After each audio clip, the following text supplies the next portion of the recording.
दोस्तों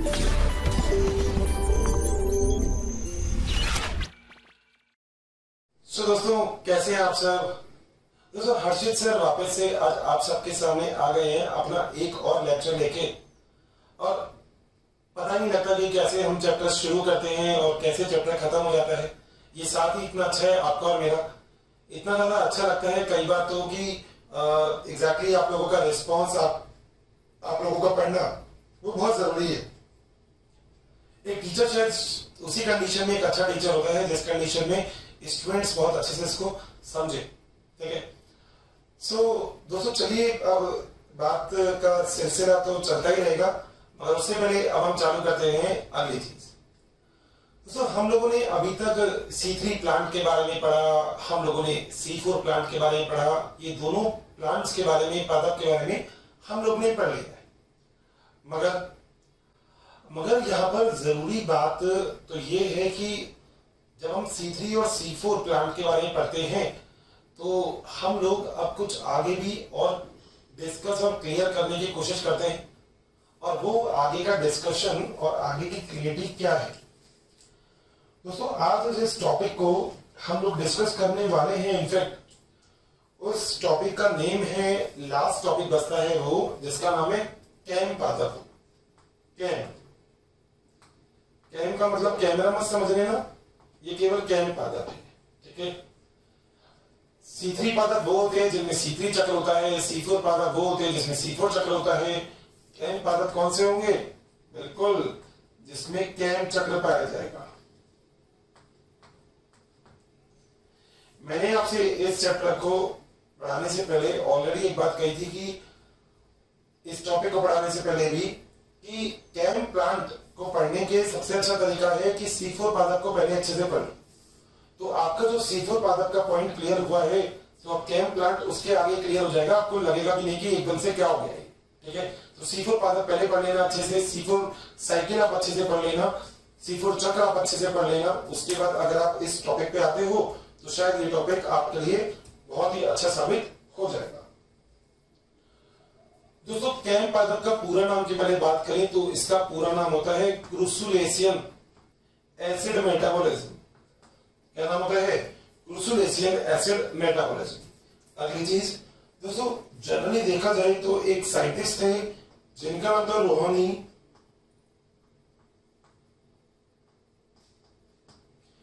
इन्होंने क्रूसुलेसी कुल के पादपों की पत्तियों पर,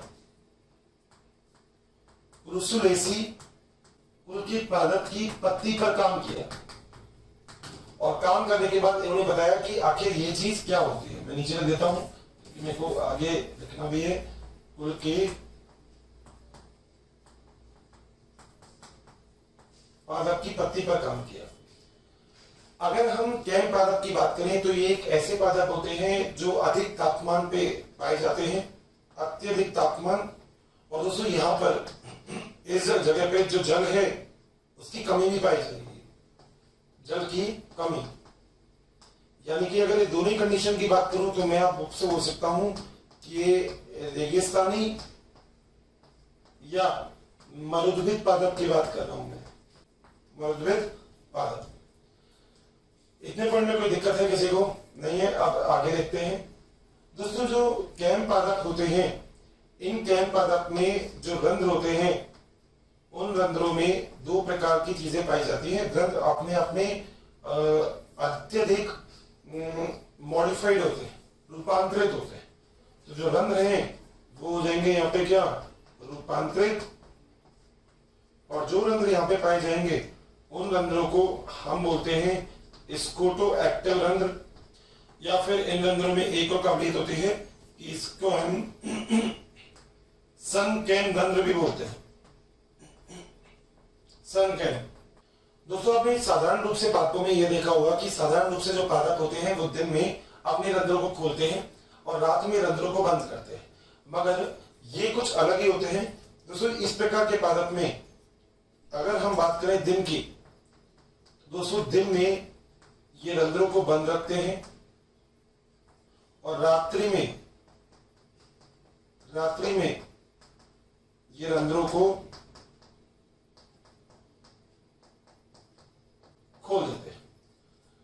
दोस्तों अगर आप ध्यान से देखोगे ना तो देखो, रेगिस्तानी अगर पादप होंगे, मरुभूमि पादप होंगे, जिनको हम जीरोफाइटिक पादप भी बोलते हैं, ऐसे पादप में के आसपास पानी तो मिलेगा नहीं और तापमान अधिक होगा। अब अगर तापमान अधिक है और वो दिन में भी अगर रंध्रों को खोल देंगे तो आपको पता है वाष्पोत्सर्जन तो वैसे 99% जल का तो क्या हो जाता है, वाष्पोत्सर्जन। अगर ऐसी स्थिति में आपने वापस से यही काम कर दिया, वो क्या कि आपने स्टोमेटा को या रंध्रों को दिन में भी खोल दिया, तो जो 1% बचा था भैया वो भी चले जाएगा। तो बचा लो ना। बचाने का सबसे अच्छा तरीका क्या है? बचाने का सबसे अच्छा तरीका है कि दिन में रंध्रों को बंद करो और रात्रि में रंध्रों को क्या कर दो, खोल दो। ये दो चीज। दूसरी चीज, आपने देखा होगा नॉर्मल जो पादप होते हैं उन पादपों में जो रंध्र होते हैं वो ऊपर सतह पे पाए जाते हैं, मगर यहाँ पे सनकैन होते हैं। कैन का मतलब होता है एक तरह से मान लो गड्ढा, मतलब एक ऐसे पादप जो रंध्र होते हैं उन रंध्र को इस प्रकार से डेवलप करते हैं। देखो गड्ढे में रंध्र, ये गड्ढे में रंध्र होने की स्थिति कैसी होती है? ऐसी। गड्ढे में रंध्र होंगे तो क्या होगा, ऊपर की ओर तो प्रकाश, सूरज का प्रकाश सीधा पड़ जाएगा, मगर ये नीचे की ओर सूरज का प्रकाश सीधा नहीं आएगा। इसका मतलब कहीं ना कहीं वाष्पोत्सर्जन की दर में वापस से क्या हो जाएगी, कमी। तो दोस्तों हम ये बोलते हैं कि यहाँ पे वाष्पोत्सर्जन की दर में क्या हो जाती है, कमी। ठीक है, इतने पॉइंट में कोई दिक्कत है? दोस्तों अगली चीज, अगली अगर हम बात करते हैं तो इनके कुछ उदाहरण बहुत महत्वपूर्ण है। उदाहरण दोस्तों, ब्रायोफाइलम की कुछ प्रजातियां, ब्रायोफाइलम जिसे हम पत्ता चट्टा भी बोलते हैं, जिसकी पत्तियों से ही एक नए पादप का क्या हो जाता है, निर्माण, उसमें भी ये पाया जाता है। दूसरी चीज जो यहाँ पे जरूरी है, दूसरी चीज वो क्या है, वो है जैसे अलॉय, इसके अलावा अगेव, इसके अलावा यूफोर्बिया, इसके अतिरिक्त अगर हम बात करें तो हम बात कर सकते हैं कैरासुला, हम बात कर सकते हैं किलेनिया। ये कुछ और पादप है जिनके अंदर कैम चक्र देखने को मिलता है। दोस्तों कैम चक्र या कैम प्लांट जो भी होंगे, इन पादपों के अंदर जो आपने बंडल शीट सेल यानी कि आपने पूला छिद्र कोशिका पढ़ी थी C4 के अंदर, वो अनुपस्थित होती है।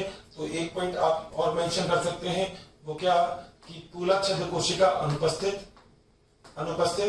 और इसके साथ साथ एक चीज और, क्या वाष्पोत्सर्जन की दर और प्रकाश संश्लेषण की दर, इन दोनों की दर में ही कमी पाई जाती है।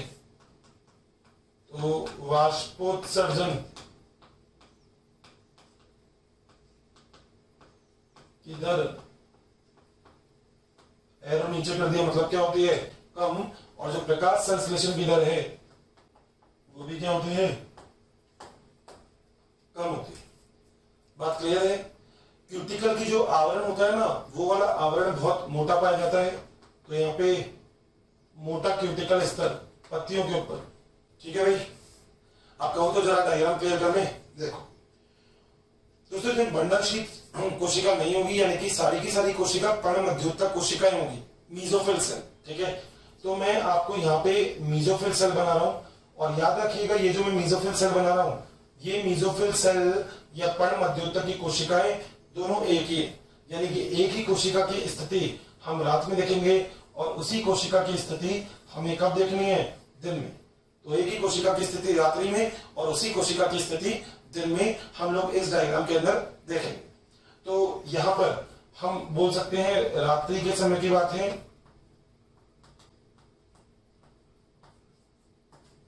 और ये जो है ये है दिन का समय। सही है, कोई दिक्कत? चलो कहीं देखो दोस्तों, रंध्र आपको बोला था रात्रि के समय में क्या होंगे, खुल जाते हैं, और दिन के समय में क्या हो जाएंगे, बंद हो जाएंगे। तो यहाँ पे जो आप रंध्र बनाओगे वो रात्रि में तो खोल दो,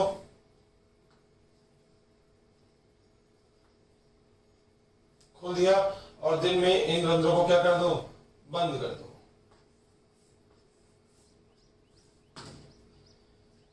सही है बात? बिल्कुल इजी है, मजा आ जाएगा पढ़ने के बाद। C4 मगर पहले पढ़ लेना, इस लेक्चर को देखने से पहले C4 जरूर देखना। बाहर से एक CO2 जो होगा वो अंदर क्या करेगा, एंट्री आ गया, क्योंकि रंध्र खुले थे। अंदर क्या उपस्थित है, H2O। मैं डायग्राम बना रहा हूं, प्लीज अपना C4 वाला चक्र का जो डायग्राम है, चित्र है, वो देखेगा कि क्या अंतर है। H2 और CO2 आपस में जुड़ेंगे और बनाएंगे H2CO3, ठीक है। एंजाइम जिसकी उपस्थिति में यह काम हुआ था, उस एंजाइम का नाम है कार्बोनिक एनहाइड्रेस। बात सही है? कहोगे तो लिख देता हूं भाई, तुम फिर कहोगे लिखते नहीं हो सर। Ca का मतलब होता है कार्बोनिक एनहाइड्रेस। वैसे आप खुद भी लिख सकते हैं, कोई दिक्कत नहीं है, मगर मैंने लिख दिया, ठीक है। H2CO3 जो बना ये वापस से टूट जाएगा। किसमें टूट गया था? H प्लस और HCO3 माइनस में। बात सही है। दूसरी चीज, यहाँ पर एक चीज और उपस्थित है जिसको हम बोलते हैं फॉस्फोइनोल पायरुवेट। ध्यान है आपको, PEP पढ़ा है आपने, ठीक है। तो PEP का मतलब है फॉस्फोइनोल पायरुवेट, ठीक है।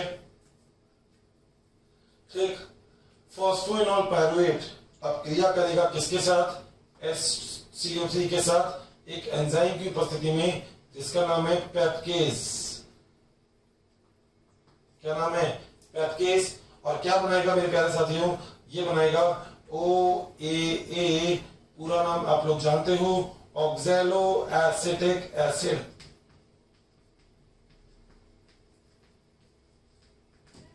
यानी कि ऑक्सैलो एसिटिक अम्ल, ठीक है। तो अम्ल लिखो चाहे एसिड लिखो, एक ही बात है, ठीक है। ऑक्सैलो एसिटिक एसिड ये था 3 कार्बन का, इसके अंदर था 1 कार्बन। बात कितनी कार्बन की हो गई? 4 कार्बन की। बात सही है। आगे चलते हैं। ऑक्सैलो एसिटिक एसिड आगे जाएगा और थोड़ा सा बड़ा कर दो कि ऑक्सैलो एसिटिक एसिड आगे जाके बनाएगा मैलिक अम्ल। हिंदी में लिख देता हूं, फिर कहोगे सर हिंदी नहीं लिखते।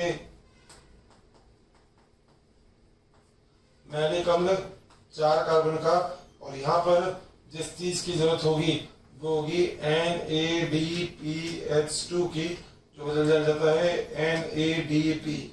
पूरा नाम आपको याद होगा, निकोटिनामाइड एडेनिन डाइन्यूक्लियोटाइड फॉस्फेट। अब यहां तक के काम अगर हो गया तो अब आपको एक बात पता है सबको कि पादप के अंदर जो रिक्तिका होती है वो बड़ी होती है। तो दोस्तों ऐसे करके रिक्तिका बना दो। अभी तक का सारा काम तो एज इट इज आपने वैसे किया है जैसे आपने C4 पादप के अंदर किया था, मगर आपका जो कार्य है वो कार्य कुछ अलग है। ये एक ऐसा कार्य है जो अब C4 पादप का कार्य नहीं होगा, जो एग्जैक्टली जो कार्य देखा जाएगा वो कुछ अलग हो जाएगा। अभी तक के काम तो सब कुछ सेम था, अब देखो क्या होता है। दोस्तों ये मैलिक अम्ल रात्रि के अंदर। थैंक यू स्टूडेंट, हमें इतना प्यार देने के लिए। डेली काफ़ी संख्या में स्टूडेंट हमारे वीडियोस को देख रहे हैं और उसका लाभ उठा रहे हैं। बच्चों आप सभी से मेरी ये रिक्वेस्ट है कि प्लीज़ नीचे दिए गए डिस्क्रिप्शन में दिए गए लिंक को प्रेस करिए और अपना एनरोलमेंट कराइए। बच्चों इसके साथ ही जिन बच्चों को यहाँ पर डाउट सेशन की भी ज़रूरत है, साथ ही मटेरियल्स की भी ज़रूरत है, वो सभी हमारे प्रीमियम कोर्सेज को भी रजिस्ट्रेशन करवा सकते हैं। रात्रि के अंदर ऐसा मत करना, ये रात्रि के अंदर मैलिक अम्ल से मैलिक एसिड में कन्वर्ट हो गया, ऐसा मत बोलना। मैलिक अम्ल जो है वो रात्रि के अंदर कहां पे आ गया? रिक्तिका में। ये क्या है? रिक्तिका आ गया। मैलिक अम्ल जो रात्रि में आया ये भी कितने कार्बन का है? 4 कार्बन का। बात सही है यहाँ तक? अब दोस्तों होगा ये कि दिन में ये जो मैलिक अम्ल आपने बनाया था, मैलिक एसिड या मैलिक अम्ल, ये मैलिक अम्ल अब दिन के समय में रंध्र क्या है? बंद है। लिख दिया था दिन के समय में, ये तो हो गए क्लोज्ड, और ये रंध्र क्या हो गए? ओपन। ये है रंध्र, ठीक है। अब देखो क्या होगा, ये जो मैलिक अम्ल होगा ये दिन के समय में कहा गया? यहाँ से बाहर 4 कार्बन का है। ये मैलिक अम्ल अब आगे एक बहुत बड़ा काम करने वाला है, और वो क्या कि इस मैलिक अम्ल में से निकल जाएगी एक CO2। और अब तो आप समझ गए होंगे मैं क्या करने वाला हूं। ऐसे सर्कल बनाऊंगा, लिख दूंगा यहाँ पे C3 चक्र, यहाँ पर एक और चीज लिख दूंगा जिसका नाम है रूबिस्को, और यहाँ पर सब कुछ करने के बाद एक और चीज लिख दूंगा जिसका नाम है ग्लूकोज। ग्लूकोज का निर्माण आपने कर लिया, हो गया। क्योंकि यहाँ पे अगर आप देखें तो आपको अगर थोड़ी बहुत ऊर्जा भी चाहिए किसी चक्र को पूरा करने के लिए, तो आपके पास सूरज का प्रकाश आ रहा है, क्योंकि सूरज के प्रकाश को आने के लिए रंध्रों के खोलने की जरूरत नहीं है। आज अगर कमरा है और कमरे को गर्म करना है तो उसकी दीवारों को गर्म करना चालू कर दो, उसके लिए कमरे का गेट खोलने की जरूरत बिल्कुल नहीं है। सेम यहाँ पर, ठीक है। अब आपने क्या काम किया, जैसे मैले कमरे को आपने यहाँ पे बदल दिया, किसमें आपने बदल दिया, PA मतलब होता है पायरुविक अम्ल, किसे बदल दिया, पायरुविक अम्ल में ये कितने कार्बन का है, 3 कार्बन, क्योंकि एक कार्बन तो मैलिक अम्ल से बाहर निकल चुका है। यहाँ पे किसकी यूज हो जाएगा, किस चीज का यूज होगा, यहाँ पे यूज होगा वही आपका NADPH2 का, ये NADP में हो गए यूज या प्रयोग होने के बाद ये जो पायरुविक एसिड है ये अब किसमें बदल जाएगा, ये बदल जाएगा फॉस्फोइनोल पायरुवेट 3 कार्बन में, और इस प्रक्रिया के लिए यूज में आएगी ATP, जिसको ADP में आप यूज कर लोगे। वापस से PEP बन गया। अब अगर वापस से रात होगा तो रात में PEP वापस से क्रिया करेगा, फिर वापस से दिन में ये बन जाएगा, फिर रात में ये बनेगा। इसका मतलब पहला और आखिरी एक ही है। इसका मतलब क्या हो गया, ये चक्र, इसे हम बोलते हैं क्या, कैम चक्र, क्रुसोसिलेशियन एसिड मेटाबॉलिज्म चक्र, एक उपापचयी अभिक्रिया, इसलिए हम इसे क्रुसोसिलेशियन एसिड उपापचयी अभिक्रिया भी बोल सकते हैं। कोई दिक्कत ही नहीं है। बोला था C4 याद करवाऊंगा, कैम पूरा कर दूंगा, पूरा कर दे, केवल एक स्टेप बढ़ा दिया। वहां पे मैंने कमल को उलाशत कोशिकाओं में लेके गए थे, यहाँ पे मैंने कमल को रिक्तिका में लेके चले गए, और रिक्तिका से दिन के समय इसको कहा निकाल लिया, बाहर। बाकी सारा प्रोसेस एज इट इज है। कितना आसान है ना, कितना आसान है ये समझना कि आखिर एक ऐसे पादप जो एक ऐसी जगह पे रहते हैं जहां पे तापमान बहुत ज्यादा होता है, इतना अधिक तापमान में कोई भी जीव जंतु कैसे जीवित रहेगा, वो अपने अंदर कुछ ना कुछ बदलाव तो करेगा। भाई एक चीज जनरली देखने को मिलती है कि जो पर्वतों में जो बंदे रहते हैं, जो इंसान पर्वतों पर रहते हैं हिमालय वगैरह में, वो ऊपर से नीचे तक पहाड़ पे 10 चक्कर लगा देते हैं और उसके बाद थकते भी नहीं हो, क्योंकि उन्होंने अपने आप को रूपांतरित कर रखा है उस जगह पे रहने के लिए। क्योंकि हाइट के ऊपर, ऊंचाई की जगह पे ऑक्सीजन की मात्रा कम पाई जाती है, मगर उनके शरीर में आरबीसी ज्यादा होती है, तो जितनी भी ऑक्सीजन वो ग्रहण करते हैं, आरबीसी सभी ऑक्सीजन को लेके जाने का कार्य करती है। अगर मैं राजस्थान में रहता हूं तो यहाँ पर इतनी ऑक्सीजन की मात्रा मेरी मतलब आरबीसी मेरे शरीर में नहीं होगी जितनी आरबीसी एक ऐसे स्थल पे रहने वाले बंदे के पास मिलेगी जो हिल स्टेशन या पर्वत पे रहता है। अगर कोई भालू, अगर आप देखते हो रेंडियर वगैरह अगर हम बात करें, तो ये कम तापमान पे रह सकता है, तो इसके लिए इसके शरीर में बहुत सारी चीजें देखने को मिलती है। शरीर पे बहुत बड़े बड़े बाल पाए जाते हैं। अगर आपने रेगिस्तान का जहाज आपने सुना होगा तो वो ऊंट है, और आप अच्छे से जानते हो ऊंट को रेगिस्तान का जहाज क्यों कहते हैं। पानी को ग्रहण कर सकता है, नेफ्रॉन बहुत बड़ा होता है, इसलिए जल का पूरा अवशोषण कर लेता है। वो उसका टॉयलेट बहुत ही गाढ़ा होता है, उसका रीजन जल की बहुत कम मात्रा वो छोड़ता है, क्योंकि उनका जो नेफ्रॉन होता है वो बहुत बड़ा होता है ऊंट का। तो ऐसा कुछ अभिक्रियाएं हमने पढ़ी हैं जिसे हम बोलते हैं कैम चक्र या कैम पादप। दोस्तों बहुत ही अच्छा टॉपिक था ये, बहुत ही अच्छे तरीके से आपने समझा है, बहुत ही अच्छी तरह से प्लीज इसे नोट भी करना है अच्छे से। ऐसा बिल्कुल नहीं, हर्षित सर अभी भी सामने ही है, कोई दिक्कत वाली बात नहीं है, ठीक है। So thank you so much, मिलते हैं फिर अपने अगले टॉपिक में। अच्छे से नोट जरूर करना, अच्छे से, ठीक है। तो अब हम बात करते हैं प्रकाश संश्लेषण के सबसे अंतिम पद पे। अब हम बात करेंगे कि आखिर प्रकाश संश्लेषण जो अभी तक हमने पढ़ा है उसको कौन कौन से कारक प्रभावित करने वाले हैं। तो मेरा जो पहला पॉइंट है, वो पहला पॉइंट है, हेडिंग जो है वो है प्रकाश संश्लेषण को प्रभावित करने वाले कारक। प्रकाश संश्लेषण को प्रभावित करने वाले कारक, फैक्टर अफेक्टिंग फोटोसिंथेसिस, ठीक है।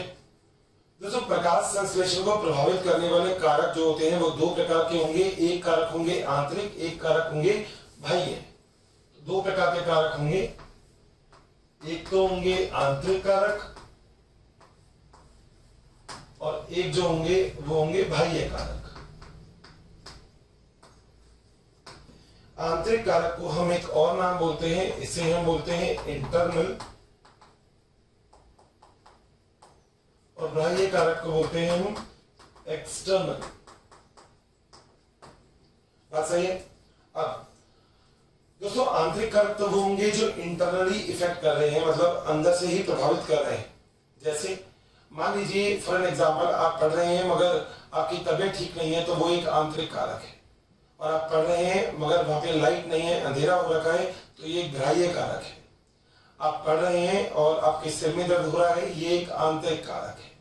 आप पढ़ रहे हैं और आपके पास पेन और कॉपी नहीं है, ये एक बाह्य कारक है। तो दो प्रकार के कारक होते हैं, आंतरिक और बाह्य। ठीक है दोस्तों, मगर आंतरिक और बाह्य कारक को समझने से पहले हम लोग एक चीज समझेंगे जो एक वैज्ञानिक ने दिया था, जिनका नाम था सैक। दोस्तों सैक ने तीन चीज बताई थी। इन्होंने कहा था चीज रिप्रेजेंट की जा सकती है तीन तरीके से, या तो वो होता है मिनिमम, या वो होता है ऑप्टिमम, या वो होता है मैक्सिमम। तीन चीज बताई थी और मैं तीनों चीजें आपको बता रहा हूं, प्लीज ध्यान से सुनना। मिनिमम का मतलब होता है निम्नतम, ठीक है, अधिकतम। ठीक, तो ये मिनिमम तो हो गया क्या, निम्नतम। मैक्सिमम क्या हो गया, अधिकतम। मगर दोस्तों इन दोनों के बीच में एक चीज और है जिसका नाम है ऑप्टिमम। तीनों का मतलब मैं अभी आपको समझाऊंगा, पहले ध्यान से सुनिएगा। दोस्तों सैक ने अपने प्रयोगों में यह बात कही कि प्रकाश संश्लेषण को तीन प्रकार के कारक से प्रभावित किया जा सकता है। या तो कोई कारक मिनिमम होगा, या मैक्सिमम होगा, या ऑप्टिमम होगा। उन्होंने कहा कि मिनिमम, मैक्सिमम और ऑप्टिमम क्या चीज होती है वो तो अलग है, मैं जो समझा रहा हूं वो समझना। आज मैं आपको इस रूम में पढ़ा रहा हूं, रूम का तापमान अगर 0 डिग्री सेंटीग्रेड है, ये है मिनिमम। रूम का तापमान अगर 70 डिग्री सेंटीग्रेड, 70 डिग्री सेंटीग्रेड है, ये है अधिकतम। और अगर रूम का तापमान, कमरे का तापमान अगर 30-32 डिग्री सेंटीग्रेड है, तो ये है ऑप्टिमम। आप तीनों में मतलब समझ सकते हैं। ना तो मैं 0 डिग्री सेंटीग्रेड या उससे कम पे पढ़ा सकता हूँ क्लास में, ना मैं 70 डिग्री सेंटीग्रेड पे पढ़ा पाऊंगा। मैं पढ़ा पाऊंगा एक ऐसे तापमान पे जो कम और ज्यादा के बीच में होगा, यानी कि जो होगा ऑप्टिमम टेम्परेचर। ठीक है, एक ऐसे तापमान जिस पर क्रियान्वयता यानी कि जो क्रियाशीलता होती है वो सर्वाधिक होती है, सर्वाधिक। ठीक है, एरो बना दिया, मतलब सर्वाधिक है। दोस्तों ये बात तो बताई थी सैक ने, जो लगभग आप सबको समझ में आ गई होगी कि कम, ज्यादा और बीच में इन तीनों का फर्क क्या होता है। अब दूसरी बात दोस्तों, अगर हम बात करें ऐसे कौन कौन से आंतरिक कारक हैं जो प्रकाश संश्लेषण को प्रभावित कर रहे हैं, तो आइए जरा उनके बारे में बात कर ली जाए। दोस्तों प्रकाश संश्लेषण को प्रभावित करने वाले प्रथम आंतरिक कारक में आता है, उसका नाम है पर्णहरित, क्लोरोफिल। ठीक है, पहले सबको लिख लेते हैं फिर बता देंगे। दूसरे है पादप की आयु, यानी कि जो दूसरी चीज है वो क्या है, आयु। तीसरी है पर्ण की संरचना। चौथा है जीवद्रव्य का जलयोजन। पांचवा है प्रकाश संश्लेषी पदार्थों का एकत्रीकरण।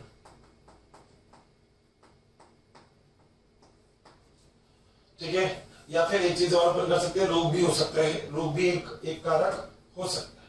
चलिए ये मैंने आपको कारक लिख दिए, अब इनको एक्सप्लेन करते हैं।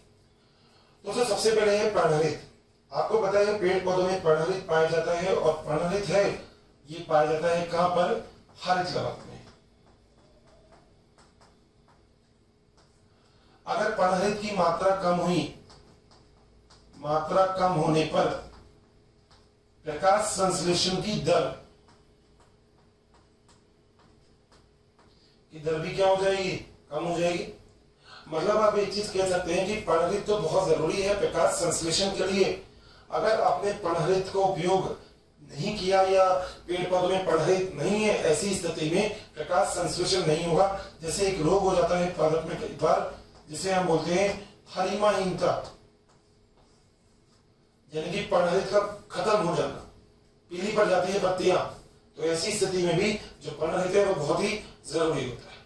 दूसरा है आयु। दोस्तों जब पादप बहुत छोटा होता है तो उसमें प्रकाश संश्लेषण की दर धीरे धीरे बढ़ती है। पादप बड़ा होता जाता है तो प्रकाश संश्लेषण की दर बढ़ती जाती है। मगर जो दीर्घ आयु के पादप होते हैं उनमें प्रकाश संश्लेषण की दर क्या हो जाती है? कम।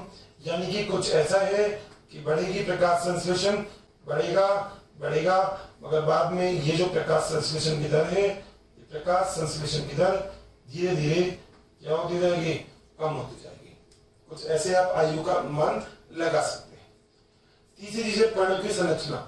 दोस्तों पत्तियों में कैसे भोजन का स्थानांतरण हो रहा है, कैसे CO2 आ रही है, यानी कि CO2 का उपयोग, भोजन का स्थानांतरण, ये सारी चीजें हैं जो पत्तियों की संरचना में और प्रकाश संश्लेषण के लिए बहुत ही आवश्यक हो जाती है।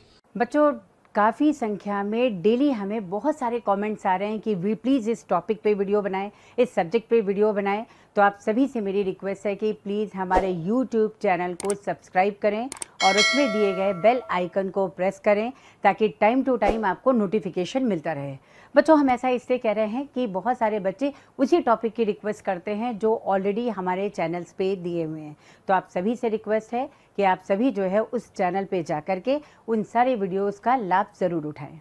क्योंकि अगर CO2 ही अंदर नहीं आ पा रही है, मान लो इसमें आपको एक बात और बोल सकता हूँ, रंध्रों की संख्या, अगर रंध्रों की संख्या उपस्थित होगी तो प्रकाश संश्लेषण की दर भी पाई जाएगी। ये बात भी आप जानते हैं। अगली चीज जीव द्रव्य का जल आयोजन। तो जल का होना बहुत जरूरी है। अगर जल अनुपस्थित हो जाएगा तो प्रकाश संश्लेषण की दर नहीं हो पाएगी। अगला है प्रकाश संश्लेषण का एकत्रीकरण। मान लो बहुत सारा खाना बन गया, बने जा रहा है खाना, बने जा रहा है, इकट्ठा हो गया, मगर उसका भी कहीं प्रयोग तो किया ही नहीं, यानी कि खाने का एकत्रीकरण ज्यादा हो गया तो प्रकाश संश्लेषण की दर कम हो जाएगी। ये वाला पॉइंट मेंशन कर सकते हैं, अधिक भोजन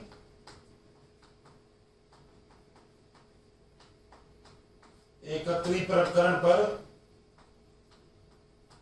प्रकाश संश्लेषण दर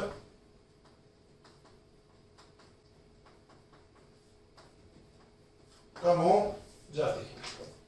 ये कुछ आंतरिक कारक हैं जो प्रकाश संश्लेषण की दर को प्रभावित करते हैं, इंटरनल फैक्टर है। ये सारे कारक वो कारक हैं जो पादप के अंदर उपस्थित होते हैं कि पादप के अंदर अगर मान लो कोई रोग है या पादप रोगी है तो ऐसी स्थिति में प्रकाश संश्लेषण की दर कम हो जाएगी। अगर पादप के अंदर मान लो पर्णरहित की संख्या बहुत कम है, ज्यादा है, या फिर मान लो रंध्रों की संख्या बहुत कम और ज्यादा है तो भी प्रकाश संश्लेषण की दर प्रभावित होगी। तो प्रकाश संश्लेषण की दर को प्रभावित करने के लिए ये कुछ आंतरिक कारक होते हैं जो बहुत ही आवश्यक होते हैं, बहुत ही आवश्यक। ठीक है, यहां तक के पॉइंट को नोट करिएगा, फिर आगे चलते हैं, बात करते हैं। दोस्तों अब हमारे पास एक अगला टॉपिक आता है जो है ग्राह्य कारक, यानी कि ऐसे कौन कौन से कारक होते हैं जो बाहरी रूप से प्रकाश संश्लेषण की दर को प्रभावित करने का कार्य करेंगे। तो प्रकाश संश्लेषण की दर को प्रभावित करने वाले जो ग्राह्य कारक होंगे, उन ग्राह्य कारक में बहुत सारे कारक ऐसे हैं जो हम लोग केवल सोचेंगे तो हमें समझ में आ जाएंगे। मगर उससे पहले मैं आपको कुछ प्रकाश संश्लेषण में प्रभावित करने वाले जो कारक हैं उनके बारे में एक पॉइंट बताता हूं। दोस्तों हम लोगों ने एक नियम यहाँ पे डिस्कस किया था या नहीं भी किया तो आप कर लेते हैं, जिसका नाम है न्यूनता का नियम। एक साइंटिस्ट थे जिनका नाम था लेबेक। क्या नाम था? लेबेक। इन्होंने अपना न्यूनता का नियम दिया। इन्होंने अपने नियम के अनुसार क्या बात कही? इन्होंने कहा कि कोई भी अभिक्रिया अगर ग्राह्य कारक के रूप से, ग्राह्य कारक की वजह से प्रभावित हो रही है तो वो अभिक्रिया उसके हिसाब से चलेगी जिसकी संख्या सबसे कम होगी। ध्यान दीजिएगा इस पॉइंट को। इन्होंने बोला कोई अभिक्रिया यदि ग्राह्य कारक से प्रभावित होती है तो वह उस कारक से प्रभावित होगी जिसका जो कारक सबसे कम मात्रा में होगा, जो न्यून मात्रा में होगा।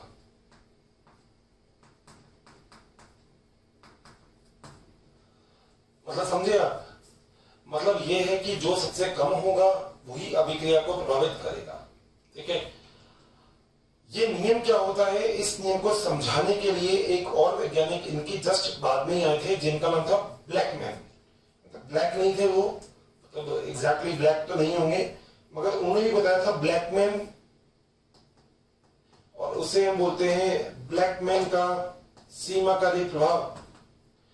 ब्लैकमैन का सीमाकारी प्रभाव। दोस्तों ब्लैकमैन ने अपने सीमाकारी प्रभाव में इन्हीं के यानी कि लिबिक के ही जो कार्य है उसको आगे से चलाया था, यानी कि इन्होंने ही जो लिबिक का कार्य है इसे आगे से चलाने का कार्य किया था। तो न्यूनता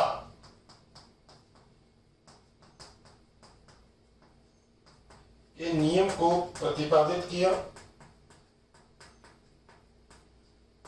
और दोस्तों इन्होंने भी वही बात बोली, क्या इन्होंने भी वही चीज कही कि जो न्यूनता होगी वो न्यूनता करी जाएगी किसके द्वारा, न्यूनता करी जाएगी उस कारक के द्वारा जो सबसे कम मात्रा में उपस्थित हो, यानी कि जो कारक सबसे कम मात्रा में उपस्थित होगा वही कारक होगा जो न्यूनता के लिए स्थायित्व प्रदान करेगा। ठीक है, जो न्यूनता करेगा। इसके लिए मेरे प्यारे साथियों इन्होंने CO2 की सांद्रता के बारे में बोली कि जो CO2 की सांद्रता है वो हमेशा सीमाकारी रूप में काम करेगी। दोस्तों अगर इस CO2 की सांद्रता की बात करें तो यह है लगभग होती है 300 ppm दाब या 0.03%, जो अब जाके 0.04% हो गई, तो 300 से 400 ppm तक हो गई है अभी। दोस्तों सीमाकारी प्रभाव एक ऐसा प्रभाव होता है जो सीमाओं को निर्धारित करे। मतलब मैं बताता हूं आपको कैसे। मान लीजिए मेरे पास कोई एक फैक्ट्री है, जिस फैक्ट्री के अंदर मेरे पास 2 मशीन रखी हुई है और एक मशीन 10 पेन बना रही है, तो 2 मशीन से मुझे कितने पेन मिलेंगे? 20। बात सही है। अब दोस्तों हुआ ये कि मैंने ही मेरी कंपनी में 2 बंदों को काम पे रखा था, तो मुझे डेली के कितने पेन मिल रहे थे? 20 पेन मिल रहे थे। बात सही है। अब मैंने क्या काम कर दिया, मैंने ये काम कर दिया, मैंने कहा मुझे उत्पादन बढ़ाना है, तो मैंने कहा मैं एक काम करता हूं, मैं मेरी कंपनी में मशीनों की संख्या बढ़ा देता हूं। मैंने 2 मशीन और बढ़ा दी। मैंने मेरे मैनेजर को फोन किया, मैंने कहा भैया 2 मशीन बढ़ा दी है, कितना उत्पादन हो गया आज? कहता 20 पेन बने। मैंने कहा मशीन तो मैंने 4 कर दी, 40 बनने चाहिए। सर आदमी तो 2 ही है। मैंने कहा अच्छा। मैंने कहा चलो कोई बात नहीं। मैंने कहा आदमी एक काम कर, तो आदमी 2 के बजाय 3 ले ले। अगले दिन मैंने पूछा, मैंने कहा भाई कितने पेन बन रहे हैं? उसने मेरे से एक ही बात कही, सर आप पेन बन रहे 40। 40? मैंने कहा आदमी तो तेरे पास 5 है। सर मशीन तो 4 ही है। यानी कि जो कम होगा उसके अनुसार कार्य होगा, जो कम होगा उसके अनुसार कार्य होगा। पहले आदमी कम थे, मशीन ज्यादा थी, तो आदमी के अनुसार हो रहा है। अब आदमी ज्यादा है, मशीन कम है, तो मशीन के अनुसार हो रहा है। यही जो प्रयोग था, यही प्रयोग बताया था ब्लैकमैन ने अपने सीमाकारी प्रभाव में। और दोस्तों एक पॉइंट इन्होंने और बताई थी, इन्होंने बताया था कि जो बरसात होती है के दिनों में प्रकाश सीमाकारी प्रभाव होता है। प्रकाश क्या होता है? सीमाकारी प्रभाव होता है। ये पहला नियम दिया गया था, जो कौन सा, जो एग्जैक्टली ब्लैकमैन ने अपने सीमाकारी प्रभाव में बताया था, किनका? लिबिक के एक्सपेरिमेंट को पूरा करने के लिए। तो ये बात समझ में आ गई, जो कम होगा उसके अनुसार रिएक्शन चलेगी। CO2 कम है, H2 ज्यादा है, तो CO2 के अनुसार रिएक्शन चलेगी। CO2 ज्यादा है, H2 कम है, तो H2 के अनुसार रिएक्शन चलेगी। ये वाली बात याद रखो। अब दोस्तों यहाँ पे बहुत सारे ऐसे रूल हैं जो प्रकाश संश्लेषण की दर को प्रभावित कर सकते हैं, जिनके अंदर जो पहली चीज है दैट इज ऑक्सीजन की सांद्रता या ऑक्सीजन की मात्रा की बात कर लो। दोस्तों अगर आप ऑक्सीजन की मात्रा बढ़ाओगे तो प्रकाश संश्लेषण की दर में कमी होगी। तो आप बोल सकते हो कि ऑक्सीजन की मात्रा बढ़ाने पर प्रकाश संश्लेषण की दर कम होती है। क्वेश्चन भी आएगा अगर ऐसा सर क्यों होती है। दोस्तों एक एंजाइम है जिसका नाम है रुबिस्को, पढ़ा है? रुबिस्को दोनों को ही अपना दोस्त मानता है। किस किस को? ऑक्सीजन को भी और CO2 को भी। अगर CO2 पहले जुड़ जाएगा रुबिस्को से तो वो ऑक्सीजन से नहीं जुड़ेगा, मगर अगर वो ऑक्सीजन से जुड़ गया तो वो CO2 से नहीं जुड़ेगा। तो अगर ऑक्सीजन की मात्रा ज्यादा है तो क्या CO2 जुड़ पाएगा क्या रुबिस्को से? नहीं। तो क्या C3 चक्र हो पाएगा क्या? नहीं। बस यही काम है ऑक्सीजन की मात्रा। अगली चीज जो दूसरा पॉइंट है दोस्तों वो है ताप, जिसे हम क्या बोलते हैं? टेम्परेचर।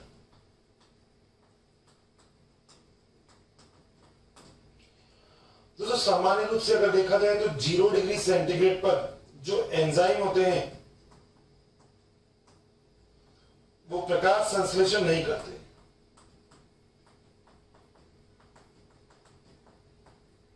मगर अगर वहीं में इसे लगभग 25 डिग्री से सेंटीग्रेड से 30 डिग्री सेंटीग्रेड पर प्रकाश संश्लेषण क्या होता है? अधिकतम होता है। वहीं दोस्तों एक बात याद रखिएगा, यही चीज अगर मैं C4 पादप के लिए देखूंगा तो C4 पादप के लिए यही ताप लगभग 35 डिग्री से 40 डिग्री सेंटीग्रेड तक हो सकता है।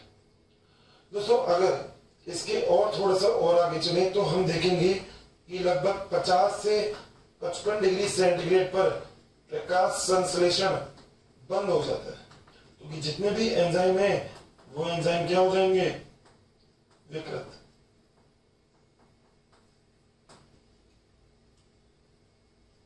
ठीक है दोस्तों, कई स्थिति में ऐसा देखा जाता है कि कुछ जो शैवाल होते हैं वो 75 डिग्री सेंटीग्रेड पर भी कार्य कर सकते हैं। और अगर हम बात करें लाइकेन की तो दोस्तों ये -20 डिग्री सेंटीग्रेड पर भी कार्य कर सकते हैं। इसका मतलब कार्य करने के लिए जो तापमान होता है वो अलग अलग पादप में अलग अलग रूप से पाया जाता है। अभी के इस छोटे से सिनेरियो में हमने एक बार डिस्कस की कि आखिर कौन सा कारक तो सीमाकारी होगा। कार्बन डाइऑक्साइड एक सीमाकारी होता है, मगर अगर आप बात करें बरसात के दिनों में तो प्रकाश भी एक सीमाकारी कारक के रूप में कार्य कर सकता है। सीमाकारी कारक का मतलब ऐसे कारक जो सबसे अगर कम होगा तो अभिक्रिया उनके ही अनुसार चलेगी, यानी कि जो सबसे कमजोर है सब उसके अनुसार चल रहे, जो बहुत जरूरी है। एक्सपेरिमेंट समझ सकते हैं आप। 2 फैक्ट्री 2 बंदे सर्वाधिक, 2 फैक्ट्री 3 बंदे, 2 फैक्ट्री के अकॉर्डिंग चलेगी, 2 मशीन के अकॉर्डिंग, 3 मशीन 5 बंदे, अब 3 मशीन के अकॉर्डिंग चलेगी। जो कम कर दोगे उसके अकॉर्डिंग काम होगा, जो ज्यादा करोगे उसके अकॉर्डिंग काम नहीं होगा। अगली चीज दोस्तों, हम लोगों ने यहाँ पे बात की कि आखिर कौन कौन से कारक प्रकाश संश्लेषण को प्रभावित करते हैं। जिससे पहला कारक है ऑक्सीजन। दोस्तों रुबिस्को एंजाइम दोनों से ही अपनी अपनी अभिक्रिया पूर्ण कर लेता है, यानी कि एक तरह से आप मान सकते हैं दोनों से ही पूर्ण रूप से क्रियाशील होता है रुबिस्को। तो अगर आप ऑक्सीजन की मात्रा बढ़ा दोगे तो ऐसी स्थिति में जो रुबिस्को है वो CO2 से नहीं जुड़ पाएगा और ऐसी स्थिति में प्रकाश संश्लेषण की दर भी कम हो जाएगी। दूसरी प्रयोग जो है तापमान के लिए, अगर आप तापमान को बढ़ाते हो तो प्रकाश संश्लेषण की दर बढ़ती है। हमने ऐसा देखा है कि 0 से 5 डिग्री सेंटीग्रेड तक लगभग जो तापमान पे प्रकाश संश्लेषण की दर नहीं होती, मगर वही हमने देखा 25 से 30 डिग्री सेंटीग्रेड पे ये क्या होता है? ऑप्टिमम। दोस्तों याद रखना, मैं जो आपसे बात शुरू से बोलता हुआ आ रहा हूं वही पॉइंट को मैं आपको यहाँ पे रखता हूं। मैंने आपसे यही बात बोली थी अपने पुराने लेक्चर में, और वो पॉइंट ये था कि अगर हम इस प्रकार से देखेंगे, इस प्रकार से दोस्तों इस चीज को हम बोलते हैं क्या? न्यूनतम। जो सबसे क्या होता है? कम। ये वाला जो पॉइंट है, ये पॉइंट क्या है? सबसे अधिकतम। और दोस्तों ये जो तीसरा पॉइंट आपको, अगर आप यहां पे देखें, ये जो तीसरा पॉइंट आपको दिख रहा है तो इसको मैं बोल सकता हूं अनुकूलतम। बच्चों अगर आपको हमारे वीडियोस पसंद आए हैं तो इसे लाइक शेयर करना ना भूलें, ताकि ये वीडियो सभी ज़रूरतमंद बच्चों तक पहुंच सके। बच्चों आपके इतने अपार स्नेह के कारण हमारी पूरी मोशन टीम इतनी ज़्यादा मोटिवेटेड है और बेस्ट कंटेंट आपको उपलब्ध कराने के लिए हम सभी तत्पर हैं। यानी कि सबसे ज्यादा प्रकाश की अभिक्रिया, कोई भी अभिक्रिया होगी वो इसी तापमान पे होती है, जिससे हम बोलते हैं अनुकूल ताप। तो एक डायग्राम आप लोग बना सकते हैं अच्छे से, जो अभी हमने स्टैक वाला बोला था वहीं पे भी। ठीक है, कार्डिनल पॉइंट बोलते हैं इनको। क्या बोलते हैं? कार्डिनल पॉइंट, तीनों को, या कार्डिनल बिंदु, कार्डिनल पॉइंट बोल दो चाहे कार्डिनल बिंदु बोल दो, कोई दिक्कत वाली बात नहीं है। ये पूरा कॉन्सेप्ट है जो हमने यहाँ पे पढ़ा है कि प्रकाश संश्लेषण को कौन कौन से बाहरी कारक कार्य करें। आसान है ना, बट केवल एक चीज याद रखना, कभी भी आप लोग वनस्पति विज्ञान मतलब बॉटनी पढ़ोगे तो एक चीज याद रखना, इसको अप्लाई करने की कोशिश करना। मैं आपसे बोलूंगा हवा चल रही है तो क्या प्रकाश संश्लेषण का क्या फर्क पड़ेगा, इस पे कुछ फर्क पड़ेगा नहीं पड़ेगा, सोच के देखना। मैं बोलूंगा तापमान ज्यादा है कम है तो क्या फर्क पड़ेगा, सोच के देखना, आंसर अपने आप आ जाएंगे। दिक्कत वाली बात तो है ही नहीं। ठीक है, यहां तक नोट करें, फिर आगे चलते हैं। तो यहां तक की बात सबको क्लियर है अच्छे से, कोई दिक्कत नहीं है, आगे चलें।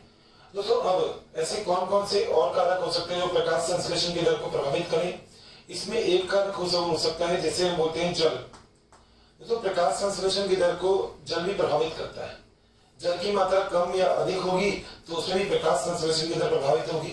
मान लीजिए अगर किसी जगह पे पानी है ही नहीं तो क्या प्रकाश संश्लेषण होगा, नहीं। मगर दोस्तों अगर जल की अधिक मात्रा होगी तो भी कहीं ना कहीं फर्क पड़ता है। पेड़ पौधों के कुछ अंग गलने लग जाते हैं।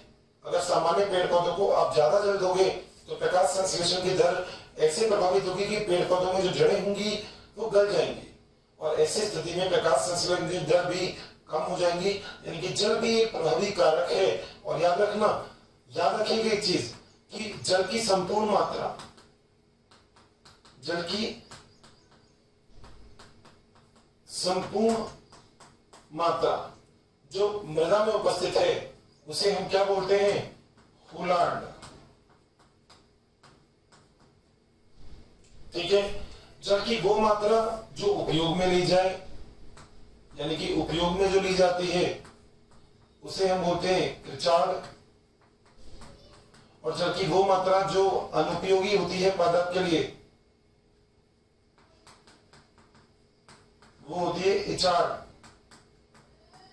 और हम एक पूरी लाइन लिखते हैं, हम लिखते हैं कि होलार्ड बराबर होता है कृचाड़ प्लस इचाड़। यानी कि अगर पेड़ पौधों को अब ज्यादा पानी देंगे तो बिल्कुल भी नहीं सोचे कि वो सारा अवशोषित कर लेगा, उसमें से कुछ ही मात्रा जल की अवशोषित होगी, बाकी मात्रा तो वो वहीं की वहीं रह जाएगी। तो जल तो बहुत ही ज्यादा इंपॉर्टेंट कारक होता है।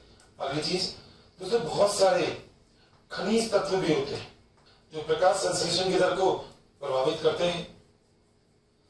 दोस्तों इन खनिज पोषक तत्वों में अगर हम बात करें तो हम सबसे पहले बात कर सकते हैं मैग्नीशियम की। आपको पता है मैग्नीशियम, अपने परिणित का डायग्राम बनाया था तो आपने देखा था मैग्नीशियम उसमें उपस्थित है। मगर अगर मैग्नीशियम कम हो जाएगा तो प्लांट के अंदर पादप में हरिमाहीनता हो जाएगी, क्लोरोसिस हो जाएगा, जिसकी वजह से भी प्रकाश संश्लेषण की दर कम हो जाती है। अगली चीज दोस्तों, यहाँ पे कुछ और अवयव हैं, जैसे यहाँ पे आयरन हो गया, नाइट्रोजन हो गया, सल्फर हो गया, पोटेशियम हो गया, या फिर यहाँ पे मैग्नीज हो गया, या फिर यहाँ पे एटीपी जो हो गया उसके निर्माण के लिए जैसे फास्फोरस जरूरी है। तो ये सारी चीजें प्रकाश संश्लेषण के लिए आवश्यक मानी जाती है, चाहे वो कोई सी भी चीजें हो। यानी कि magnesium, iron, nitrogen, sulphur, potassium, manganese और जो फास्फोरस होता है ये भी, क्योंकि फास्फोरस से ही एटीपी का निर्माण होता है।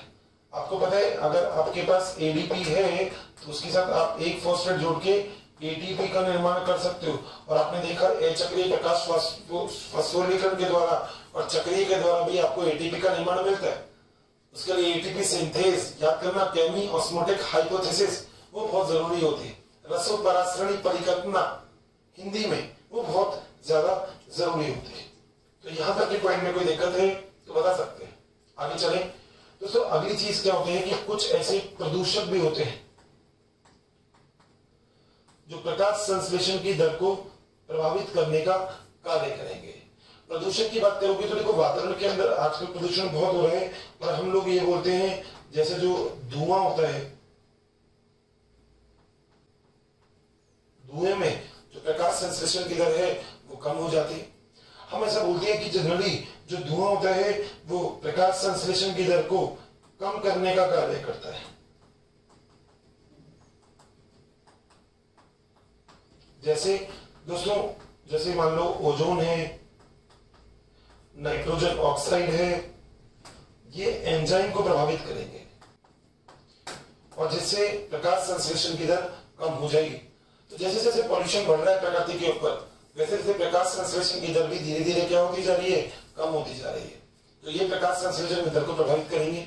अगला दोस्तों कुछ संदमक होते हैं, इनहिबिटर, जो रोकने का काम करते हैं। आप चाहते हो प्रकाश संश्लेषण की दर को कम करना, तो आप इनका उपयोग कर सकते हो। तो कुछ अवमंदक होते हैं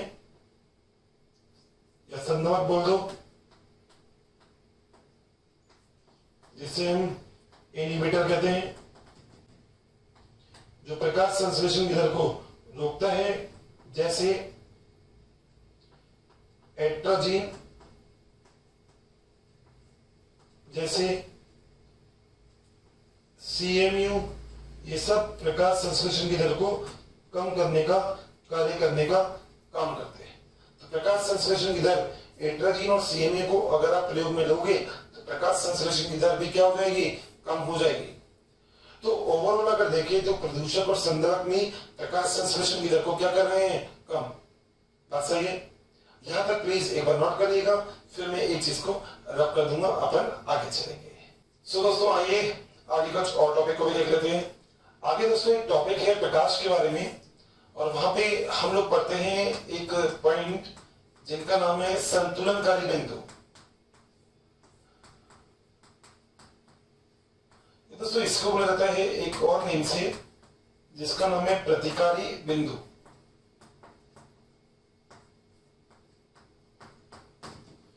दोस्तों संतुलनकारी प्रतिकारी बिंदु क्या होता है?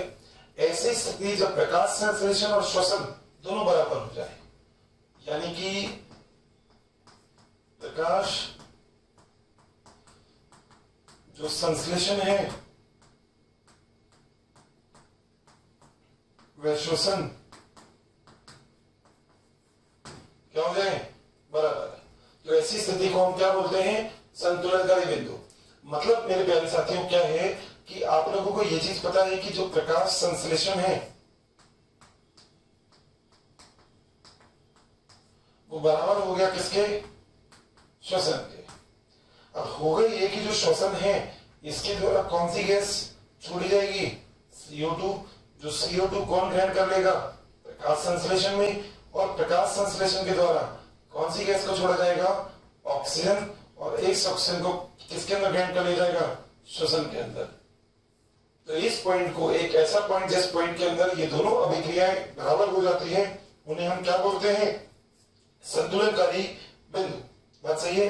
आगे चले दोस्तों, याद रखिएगा अगर हम इस बिंदु की बात करें तो हम बोल सकते हैं कि इस बिंदु पर वृद्धि शून्य हो जाती है। ठीक है, तो वृद्धि कैसी हो जाएगी, शून्य। यानी कि इस बिंदु पर जो वृद्धि है वो कैसी हो जाती है, शून्य हो जाती है। क्योंकि जब दोनों की दर बराबर हो गई, जितना CO2 जा रहा है उतना ही आ रहा है, यानी कि 10 रुपए कमा रहे हो 10 खर्च कर रहे हो, तो फिर वृद्धि तो कुछ होगी नहीं। सेम प्रोसेस है। अगली चीज दोस्तों, अगर हम इसी पॉइंट पे यहाँ पे ही बात करें इस चीज के बारे में जिसे हम बोलते हैं प्रकाश, तो प्रकाश के लिए मैं पहली चीज के बारे में बात करूंगा, वो है प्रकाश की तीव्रता।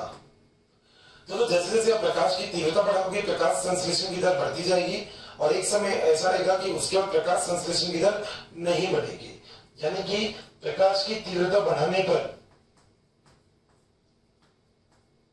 पर प्रकाश संश्लेषण बढ़ता है, वह फिर स्थिर हो जाता है। ठीक है दोस्तों, हम लोग एक और चीज भी यहाँ पे डिस्कस कर लेते हैं जो बहुत अच्छी है, और वो पॉइंट ये है कि प्रकाश का एक बिंदु होता है जिसे हम बोलते हैं संदमन। इसको बुक में एक और नाम से बोला गया है प्रकाश ऑक्सीकरण।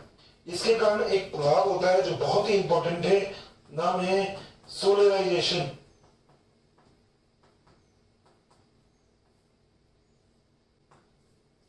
दोस्तों क्या होता है, मान लो वाष्पोत्सर्जन की अभिक्रिया ज्यादा हो रही है, तो ऐसी स्थिति में जो रंध्र होंगे वो अपने आप को रोकेंगे, और रंध्रों के अंदर जल के बहाव की वजह से, जल के आने की वजह से जो रंध्र होते हैं वो बंद हो जाते हैं।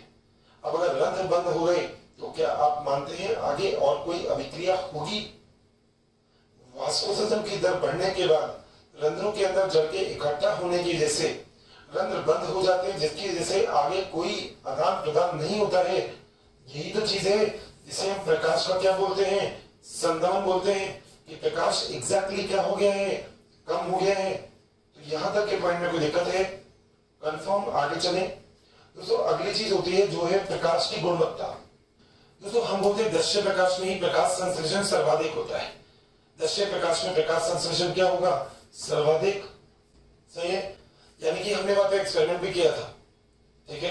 यानी कि हमने पढ़ा था ब्लू और रेड में जो रेट ऑफ फोटोसिंथेसिस है, ठीक है, वो क्या होगी? सबसे ज्यादा। तो हम लोगों ने ये वाला पॉइंट भी क्लियर करा था।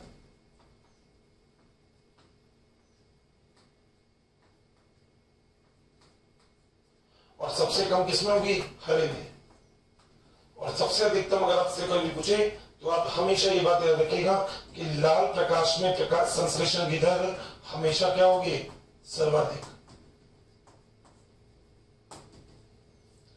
दोस्तों अगला एक और पॉइंट जो हम ऑलरेडी डिस्कस कर चुके हैं, नाम है उसका CO2, जो एक सीमाकारी प्रभाव है या सीमाकारी कारक है।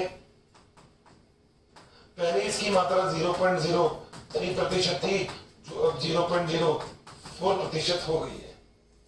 कार्बन तो यहीं से आएगा, सीमाकारी प्रभाव जो होता है, तो कार्बन हमेशा प्रकाश संश्लेषण में कार्बन डाइऑक्साइड से ही आता है। बात सही है। अगली जो प्रक्रिया है वो हम ये बोल सकते हैं कि CO2 एक लिमिटिंग फैक्टर है, एक सीमाकारी प्रभाव है। CO2 और ऑक्सीजन का कुछ ऐसा है कि अगर CO2 की सांद्रता आप बढ़ाओगे तो प्रकाश संश्लेषण की दर भी बढ़ सकती है, कोई बात नहीं है।